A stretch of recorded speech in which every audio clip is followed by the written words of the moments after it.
بسم اللہ الرحمن الرحیم نحمدہ ونصلی علی رسولہ الکریم۔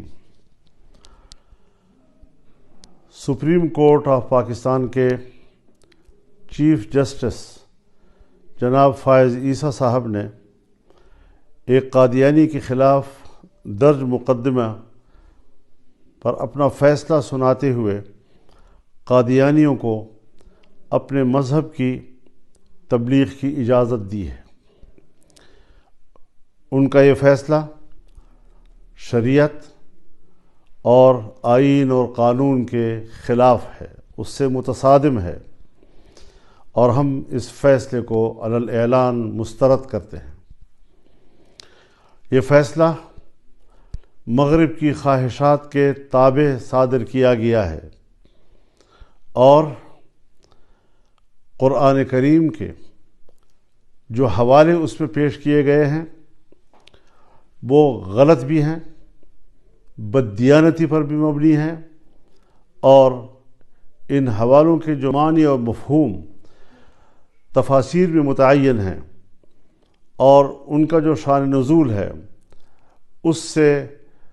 یہ حوالے کوئی مطابقت نہیں رکھتے ہیں۔ عقلی لحاظ سے بھی دانشور اس کو مسترد کرتے ہیں۔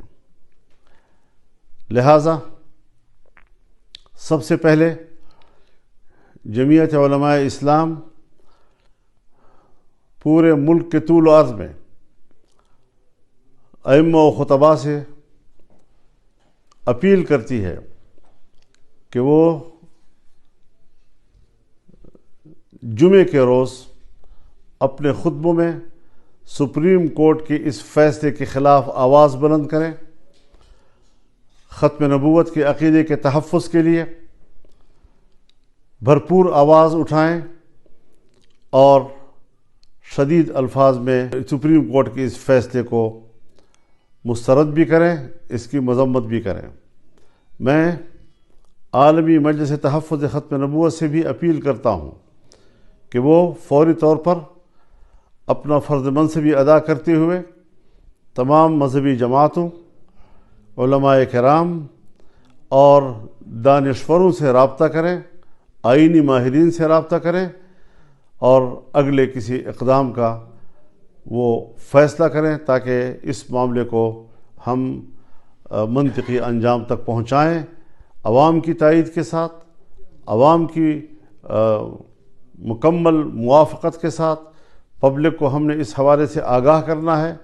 اور ان کو اس فیصلے کے خلاف متحد کرنا ہے، ایک پلیٹ فارم پر لانا ہے۔ ہم نے انشاءاللہ العزیز اس حوالے سے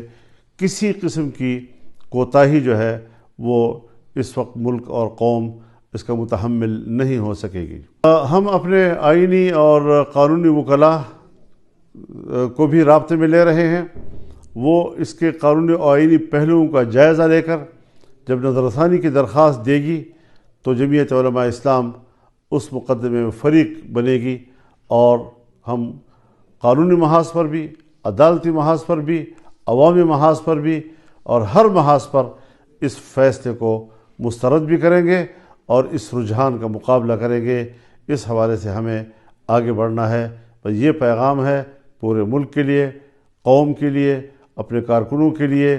دینی ذہن رکھنے والوں کے لیے کہ وہ ختم نبوت کے عقیدے کے تحفظ کے لیے میدان میں اتریں۔ وآخر دعوانا ان الحمد للہ رب العالمین۔